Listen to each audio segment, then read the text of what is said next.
go. Welcome to Hold the Mayo. Hold the Mayo. We got What's going on? Sam the Man McMahon, and I'm Dan Gutierrez. To IV. IV baby, always. IV. And today we have a special guest. We have Jordyn McMahon, who's going to help us get a Uh, better understanding of anime and some Stranger Things. Anime has taken over the world. uh, Or I should say it's taken over the adolescent world because my daughter is the same way. She yells at me, screams at me, punches me when I call it cartoons. It's not yes. cartoons, it's anime. Yes. Yes. We'll get into that when she shows up, but yes. Yep. Absolutely yes. Yeah. So that's Yeah. funny. Yep. So definitely. So then we got and then Stranger Things as well. She's going to help us out with that when she comes in. But to get us kicked off, I'm going to share a little bit about myself because Sammy was asking. What were you asking, Sammy? I want to know how you got into acting. Okay. So here's the details, Sammy. COVID impacted my life, just like it impacted everybody, right? But for me, what it gave me the opportunity to do was to kind of sit down and put pen to paper. And because I've always joked around, I always have, funny things, stupid things, whatever you want to call it here and there, but nothing was Yeah. ever kind of like concrete. So Netflix was dead. Like TV was like dead. It felt like because there were no new shows coming out because everyone was scared to leave their house. So I had the opportunity at that point to start kind of jotting down my ideas, my jokes, my stories, whatever you want to call them, and I wrote them all up and I started recording them, and put them on YouTube and practicing them a little bit. Summer of 21, right? We're a little bit in. That sounds right. Yeah, we're a little bit in. I think we're starting to get vaccinated around that time. It's all a blur. My Oh, daughter, you got the jab, you got the poke. yeah, I got three of them. Really? Wait a minute. Okay. So my daughter had a dance thing. She got accepted to Joffrey School of Ballet in New York City, and we made plans to be there for 2 weeks. In the first week that I was there, what I did was I reached out to a couple of different comedy um, houses, I guess, or comedy clubs in New York. There's actually a lot of them in New York compared to here All in right. Florida. I don't know how Dallas, Texas area is, but I reached around and I found someone who said that, yeah, we're doing open mic. So it was an open mic. So I went in and I did a live 5 minute open mic set in front of a crowd of like 30 people, so not massive by any means. And that was kind of the first performance, to say, I guess, of anything I've ever done, anything, anywhere, right? Yeah. That took guts, man. It it it did, but I'll be honest with you, it was actually a lot easier than most people would think, because when I was up on stage, there's the spotlight shining down on me right in my eyes. So I couldn't even Yeah, see you it, the can say crowd that. at all. So it was just like I was in there reciting lines to myself. So it took courage to get up there, but once I was up there, I was like, whoa, this is a cake because I can't even see anybody in here. I can't see if they're laughing at me or laughing at the jokes. I can hear their reactions, but I can't see their facial expressions so much, with the exception of like one or two people that were kind of like in the very front. But that was the first thing I did, and it kind of like was the catalyst, I guess, to use a fancy word. I don't know if that's a fancy word. That kind of peeled away any fear that I had of doing anything in public, I guess, which is a good and bad thing because I do a lot of bad things now, kind No. of. So when we got home from that trip, I then started looking online and said, well, you know what? If I can do the comedy, I can do the acting stuff, which I've wanted to do in the past before. I just never had the opportunity to do it. I started looking around online, and I just happened to stumble across um, someone who was, I guess, recruiting actors, writers, animation people, because he was developing a pilot for a Nickelodeon cartoon. I can't give all the details, obviously, because I sent an NDA. So I sent him my information. I made a resume. I said, here's what I've done. I performed live.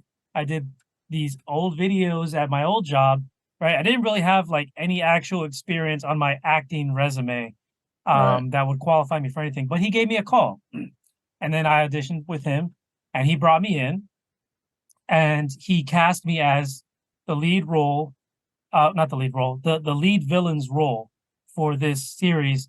It's still in the process of being pitched to Nickelodeon. They're actually going to be pitching early in June. I don't have the exact date. And then we'll get a thumbs up or a thumbs down from Nickelodeon. But because they had one idea theme, they had one theme, it was going to be like a spin-off sequel of a prior cartoon. And Nickelodeon said they didn't want us to do A that. prior what? A prior cartoon, a prior Cartoon. anime. I don't know what it's called anymore. Anime. We'll get more detail on that. But Nickelodeon said no to that because they didn't want to interfere with that IP. But they said they absolutely loved all the characters, the ideas, the concepts, everything that was kind of lined up. So so they're pitching that. Once that happens, and I'll hear back as soon as I hear back and have an official yes, no, or whatever. I'll definitely share that with everybody. But once that kind of happened, then I kind of like just started, it just started like the ripple effect, right? So then I started auditioning or trying to audition for different things, to the point where I found a lady who was doing making her own type of videos that are kind of like moral themes. Definitely small Oh, scale. yeah, yeah, yeah, yeah, yeah. And you've seen some of those, right? Definitely small scale, but kind of in line with, there's a real popular guy out there called Darman. He makes like a video every day or publishes it. So kind of that type of thing. And I ended up doing like 4 or 5 videos with her while still looking for other things. Come January, I said, well, I need to kind of take this to the next step. So I didn't have an agent yet, but what I ended up doing was I just took a couple of selfies with my phone and just started shooting them out to different agencies. And one of them said, hey, we'll bring you in, but you need to do this, this, and this, right? So I signed up with them, signed the 2-year contract, and they said, well, we need you to do, now that you're part of our agency, is we're going to send you a list of 4 or 5 different photographers. You do get professional shots, professional headshots, because you're not going to get any work in this industry unless you have professional shots. One, because I take shitty headshots, and 2, my headshots look like shit. So no one's going to take me serious, right? Okay. Yeah. So the first, that was in January. So January, February, March, they were submitted me, but nobody was giving me a chance, opportunity to call back anything. I went and I got my headshots in early March, sent them in. There was a little bit of process. So like the middle towards the end of March, I sent them in to my agent. My agent posted them, and literally it felt like it was the next day I started getting callbacks and audition requests from this mostly commercial stuff, but from people that were booking Yeah. commercials. That's cool. So Well, it's all taken off from there. That's basically the story. that's awesome, man. And you got to be in a movie with, or maybe in a show or whatever with Scarlett Johansson. Yeah, yeah. So there's a movie on Apple TV. I don't know when it's going to be released. It is posted on IMDb. A lot of the plot information is secret, but I can tell you what I know. What I know is that they made me dress up like someone from the early to mid '60s, and everyone did. I had to get a haircut, and I had to wear a hard hat. So I don't know why I got a haircut, and my pants were up over my waist. So that's basically kind of the time the time that the movie takes place. Yeah. But Scarlett Johansson, Channing Tatum, Woody Harrelson, Ray Romano are my co-stars. That's I'm your co-stars. yeah. No, I'm exaggerating. I'll be background. You might be able to see my left toe in one of the shots. If I Right. see it, I'll let you know, because I know the scenes that I was in. I was in 2 different scenes, so I'll keep an eye out for my foot or my leg or my arm or something and let you guys That's know. awesome, dude. Well, good luck, dude. Thanks, man. So All right. yeah, so we'll take a quick break, and then when we get back, we're gonna talk about some Stranger Things. Really? You're eating Doritos? He's eating Doritos on my ultrasound. Do you see what I have to do? I know.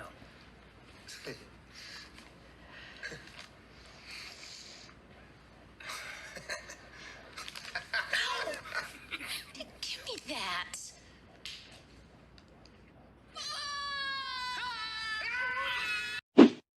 All right, so this week, and hopefully not only this week, we have a special guest. We have Jordyn McMahon joining us directly from, I forget what school, some school in Texas. I don't know. Texas State University. There you go. So without further ado, I'll give you Jordyn McMahon. Give her a minute to introduce yourself to all you guys, and then we'll get into our topic. So Jordyn, you have the mic. Who are you? Hi, guys. I'm Jordyn McMahon, and if you haven't figured it out by now, just by looking at me, I am Sam's daughter. That's right, baby. She's my Can't offspring. deny me at all. Wow. Yeah, I'm 20. I go to Texas State here in San Marcos. I'm sorry, I sound horrible right now. I don't usually sound like this. I have caught a cold in the midst of, you're hilarious. I have caught a cold in the midst of finals week. So Jordyn, I hope you feel better, honey. thanks. Yeah, everybody watching is gonna comment that they hope you feel better as soon as possible. Jordyn, I would never in a million years think that you're Sam's daughter. I think I told him this in the past. Thank God that you came out looking like your mom and not Sam. I don't know if I could handle looking at you if you had a beard on your face. Trust me, I thank God as well. I thank God as well. She's a good kid. I'm proud of her. Yes, I've only heard good things. We need to corrupt you a little bit. I heard you were thinking about going to UCF. I don't know what happens. Disney does have a very lucrative college program that Sammy wants you to go to. No. Which I have I've talked to him about applying to it, and he's told me several times, don't. So I won't spoil it. I did not go to the college program, but I did work at Disney, so I know what goes on there. In all fairness, it is a very, very, very educational experience for all the people that go into it. I promise you, Sammy, it is. They will work their asses off. That's and in more ways than one.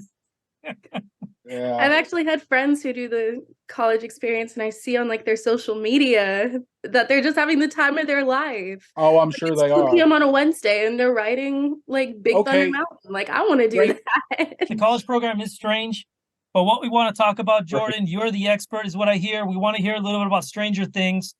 There's how many seasons have gone by? Is it 5? I think there's 4. Season 5 is actually start to set filming in early June in Atlanta. She knows this stuff. Oh, I know it like the back of my hands. Hey, don't forget, I'm an actor. I know this stuff too. They just don't want me on their sets. Right. So, all right. So, Jordyn, kiddo, we know your love for Joseph Quinn. Look at her face blush. We know your love for Joe Keery. Look at her there. Yeah, there we go.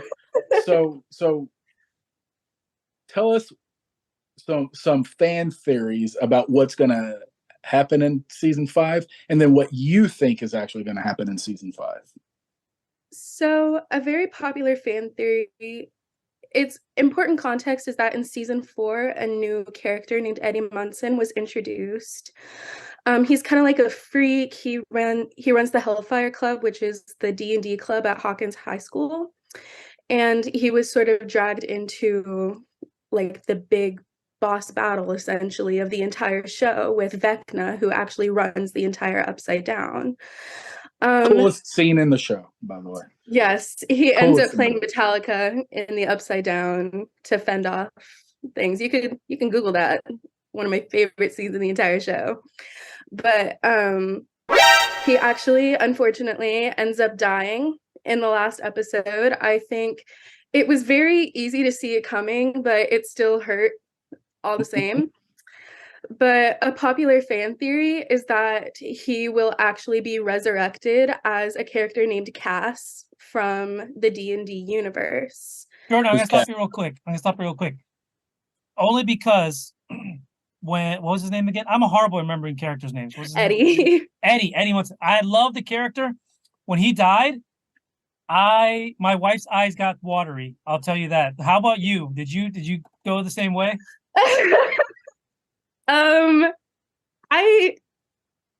What happened in that moment where he died is between me and God. Like, I was a wreck. Dude, no lie. They were watching upstairs and I was downstairs because I wasn't caught up on everything yet. That happened, and I found out it happened after being able to watch it. I was able to piece together when that was, and all I heard her yell was "No!" I couldn't believe either. I was like, because he was a very, very he was an important character for sure, but he was also very liked, I think, as they kind of got a couple episodes into it. So I was drawn in, and I was crushed when it happens. Yeah, they built him up to be a very light and lovable character. And the Stranger Things writers are very notorious for creating a lovable character and then killing them off in the series. So in season 1, there's Barb. Season 2 was Bob. Season 3 was Alexi. And now season 4 was Eddie. So terrified to see what season 5 holds. But they're all going to die in season 5. Well, didn't they say that they're not introducing any new characters in season 5? Yeah, they actually did say that they're not introducing any new characters in season 5. There have been hints that they'll bring in characters that have been mentioned in the series but not seen. Like, there are a few theories floating around that they're going to bring in Steve's parents. Ah, cool. But no, like, new name characters. Who do you think dies? Please say Will. I've seen a lot of theories. From what I've seen, I can pretty confidently say that I think 11 is going to die. Okay. Which I don't know how I feel about that. But initially, I did think Will was going to die just because it would seem sort of... You need to leave Will Byers alone, first of all. That dude. He has like a very powerful hate for Will just because of his hair. Oh my gosh, he's annoying. All he does is whine. He's got the bowl cut. Oh my gosh, you try being traumatized as a 12-year-old and then being resurrected and put through all this BS again. Hey, been there, done that. Been there, done that. I came out just fine. Damn it, you're lucky that your daughter is not in the room with you, because I can see her punching you through the screen. I know, right? She's 4 hours away. I can do this. Safety of distance. Awesome. So 11 dying, I think, actually makes sense to me from a fan theory perspective, because how else do you wrap up a season that like has supernatural like people, right? So I would say it would be 11 and Vecna. They both die in battle, and that's kind of how you end the show. Yeah. Well, the deal with Cass is in the D&D lore, Cass kills Vecna. Yeah, in the D&D lore, Cass is actually, this isn't like the show, this is the lore of the game itself. Cass is an undead soldier who gets killed by vampiric bats and then resurrected as Vecna's right-hand man and ends up killing Vecna. And how did Eddie die? And Eddie got killed by being essentially eaten alive by the bats in the Upside Down. So and his tattoo? Yeah, and on his forearm, he does have bats up his arm as a tattoo. So they're very heavy references, but just because the Stranger Things writers do tend to lean more in the direction of shocking the fans, I'd honestly be surprised if that came true. Like, I want it to so bad, but the Duffer Brothers are very, very adamant about surprising the fans, and I think the cast theory on various social media platforms has been kind of exhausted, and they know that it's out there. They've made references to it on Twitter. And so I will actually be meeting Joseph Quinn, the actor of Eddie Munson, on June 8th. So we're going to be meeting Eddie while they're filming. But it is confirmed that filming will not wrap until June 2024. So unless he keeps on confirming cons every month, that leaves plenty of time for him to go out to Atlanta and film. Wow. So then what they're going to incorporate somehow is a little bit of a time jump too, because if you film June of 24, that's over a year from now that they'll be wrapping up, right? So they want some of their crew to maybe grow a little bit more facial hair, maybe go through a little bit of the little bit more about the testosterone change, and and then put them like a grade or two up. Let's see if that's what they do. Yeah, it is confirmed that there's going to be a time jump between season 4 and season 5. We just don't know how long it's going to be. See, Cool. I didn't even do any research. I just You guessed that called based on it. what off the yeah. I know what they're doing. I'm an actor. The reason I think I started watching Stranger Things for me was because of the throwbacks. It all takes place in like the mid to late 80s, I guess. Ghostbusters, I think, was the thing that kind of drew me in was when they were trick-or-treating and they were dressed up like the Ghostbusters. Yeah. I thought that was absolutely hilarious. I loved it. And that's what got me hooked on the show. Mm-hmm. I didn't like the show at first. It took years for me to get into the show. It just seemed basic and meh. And then so literally, she made me watch the first season, and I think it took us like 2.5 years to get through like a season and a half. Well, and then that makes sense, Sammy. I've seen how you work, so yeah, well, but once about midway through season 2, it just picks up steam and never stops. And so it took me like 2.5 years to watch a season and a half, and it took me about 2.5 weeks to finish the rest of the entire show. It's like that old joke, Sammy. You're so dumb. It takes you 2 hours to watch 60 minutes. We're gonna take a quick commercial break. I don't know what's on the hopper for commercials, and we'll be right back after that to talk about cartoons or anime or whatever it's called. I don't know. Comienza la temporada cuando la temperatura cambia un poquito y empiezas a sacar años de memorias y alegría navideña. Sale la cazuela y el olor del lechón llena el aire.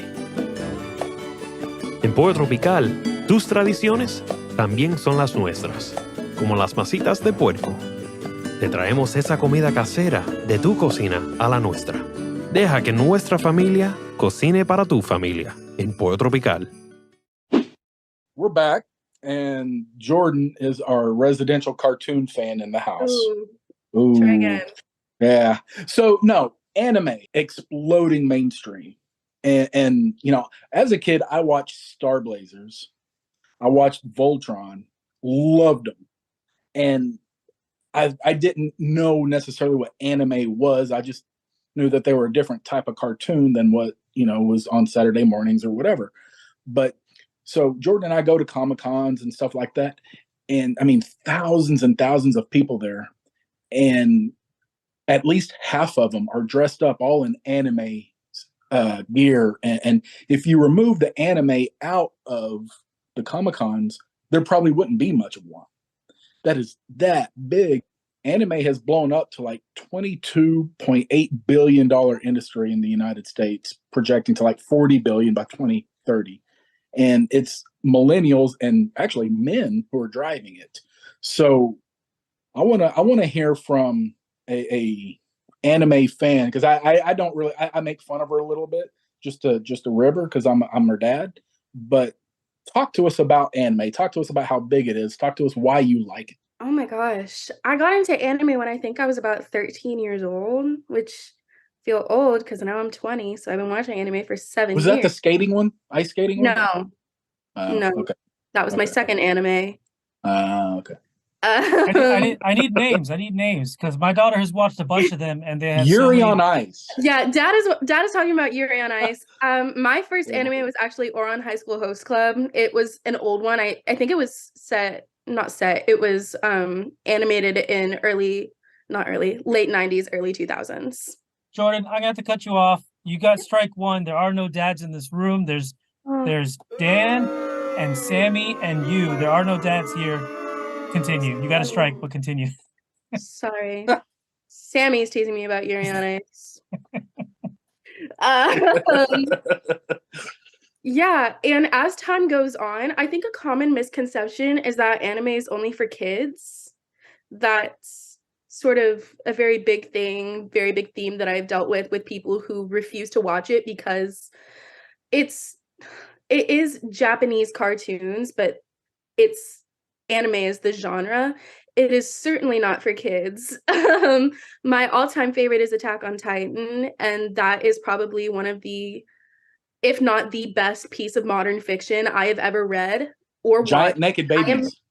No, I am an English major, so I know my literature. I My know son- my Naked literature. babies. My Cannibal son, babies. my son says Attack on Titan is the best show of all time.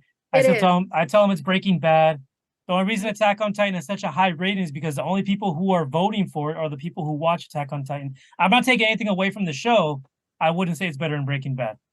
Well, I think you Slightly actually have to watch the show, not throwing any shade at you, but maybe a little bit.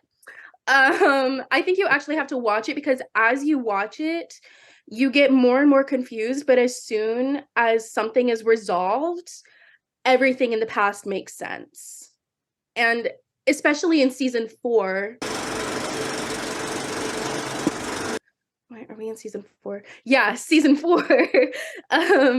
Everything from the past is kind of coming to a head and everything is explaining itself. And it's so complicated and so intertwined in such a genius way that But it's what's so enticing about it all? It just seems like a bunch of kids yelling, not just Attack on Titan, but Bingo Bongo and what is Bingo Bongo? oh, Bongo Stray Dogs? Bongo Stray Just making Dogs. stuff Yeah. up. Just make them up, Sammy.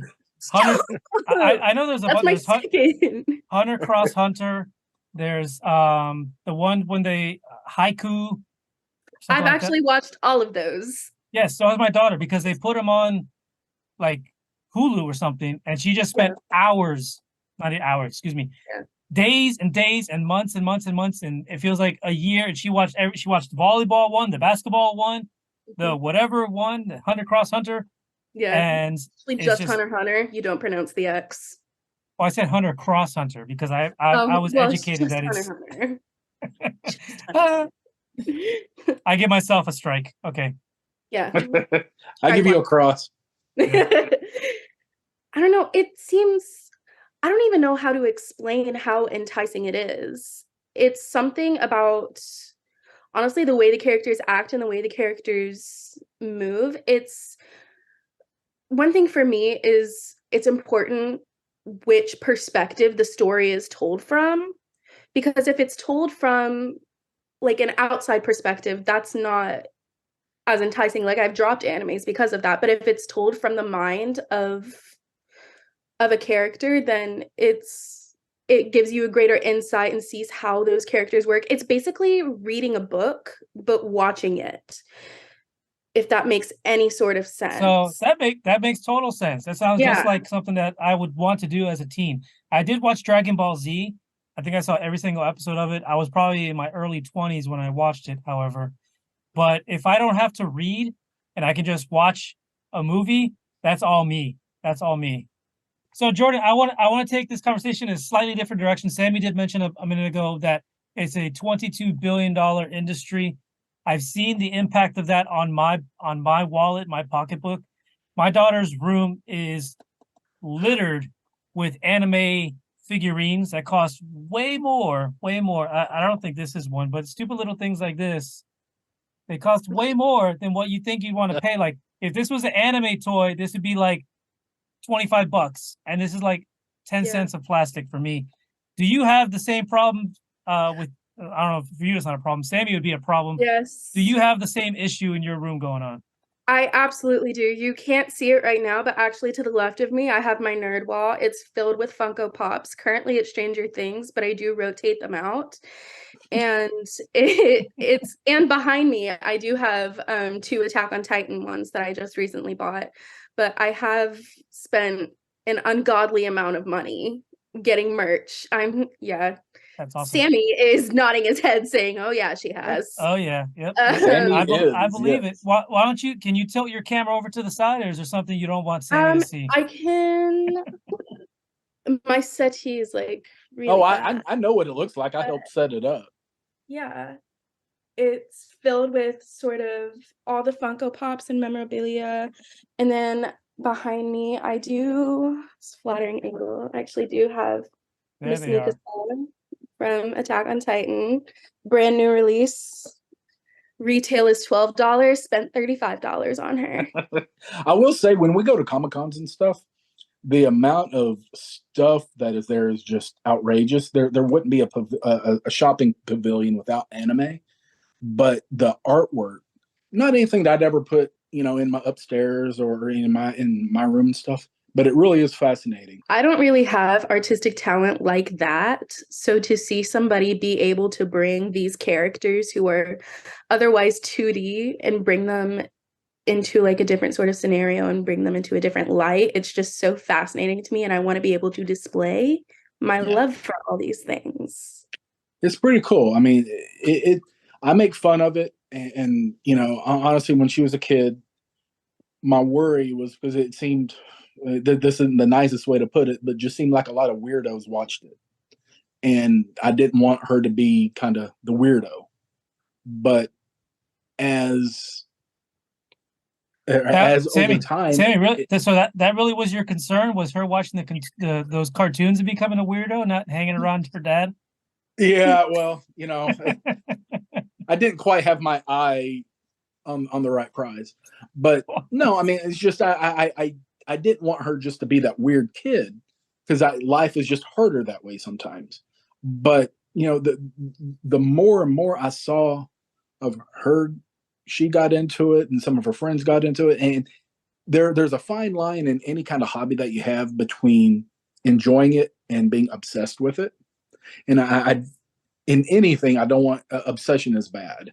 And I just didn't necessarily want that for it. And as a young teenager, it's easy to kind of get obsessed with things, but before you even know it. And I just didn't want that for her. That's just a parenting thing. But as she's gotten older, and a lot of her friends, a lot of adults still watching this stuff, it's impressive to me how much mainstream the stuff has really become. It's definitely more mainstream than I ever thought. And Sammy, thank you so much for your Jerry Springer moment.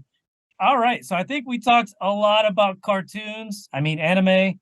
Jordyn, I'll give you one last shout out. What's your absolute favorite anime? If you could watch it over and over and over again, what would it be? My absolute favorite anime is Attack on Titan, and I wish I could rewatch it for the first time all over again. Giant naked babies. Father. All right. Sorry, Sammy. There are no fathers here. That's strike two. All right, so we're going to take our last break, and then when we come back, Sammy and I are going to do a quick rapid fire. Jordyn, if you've never been fired from a job, you are excluded, and you can take the rest of your time and go do some homework or something. Oh, okay. All right, good luck. Well, thank you guys so much for having me on here. Oh, thank you. Thank you. I'll be back soon. All right, yes, definitely. It was fun for sure.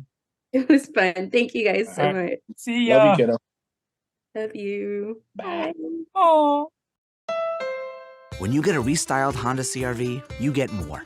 You get a set of wheels that helps you go farther with less. A better view of your surroundings. And you're getting Motor Trend's 2015 Sport Utility of the Year. So visit your local Honda dealer today. We are back.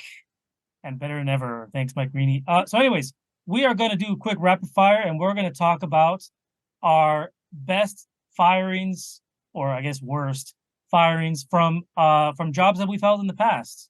And I'll go first. Sammy's going to round it out with what he's got. My best firing is, I used to work at a place in Kissimmee called $1 Million Mulligan. It no longer exists. It was a pitch and putt par 3 course. It had 40 to 50-yard holes, and I worked there 2 summers as the guy who picked up the golf balls, because there was a $1 million contest, and there was balls all over the place that had to be picked up. And what happens, the reason I got fired from this was because it was a place where it wasn't a busy job for me, and I had friends that would often come over and hang out with me. And one day we took one of the golf carts, because we were big enough that we had golf carts. We took the golf cart out on the course. It was nighttime. It was kind of moist out. The grass had kind of gotten dewy. It was nice and wet. And I didn't know any better at the time, obviously, but we were driving the golf cart through the course. And at one point, I thought it would be fun if I let my buddy drive and I hung onto the back like I was water skiing. So the next morning when the grounds crew came in, they saw the course completely torn up. Dang, I got a call at 8 o'clock in the morning from the dude that hired me. And he said, Dan, it's been cool, but we got to let you go. You tore up the course. We don't need you here anymore. If you could top that, go for it. Go. I can't top that. We'll I have other stories that may top that, but I can't top that. No, I've been fired twice from jobs. I worked at a batting cage, putt, go-kart type of thing in high school. And there was a manager there named Stephanie. I called her big hair Stephanie. And in the 90s, you know, they had the big old fluffy Texas hair and everything. I just called her big haired Stephanie. And she and I did not get along. And I was working one night. And I really don't remember what prompted us, but we always butted heads. And I'm kind of a stubborn guy as it is. And I have a smart mouth. And yeah. And sometimes my smart mouth is really dumb. And we got into it, and I slammed some chili, like hot dog chili, in the vat, and it kind of splattered all over the place. And she didn't like it. And I said, well, too bad. I got to clean up anyway. It's not that big of a deal. And I kind of said it basically in that tone, and she didn't appreciate my tone, and she told me to leave. I said, what, are you firing me? She says, yeah, I'm firing you. I said, no, you ain't. I quit. Sammy, I'll tell you, you got fired. You can't quit after you get fired. You got fired. That's all we got for you today. We're wrapping this up. We're going to shoot you guys out, and we'll see you next week on Hold the Mayo, baby. Happy trails. See ya. The one with the superpower, I don't know. I'm in college. I know what's happening. Record all this crap, and then I go back and I fix it. So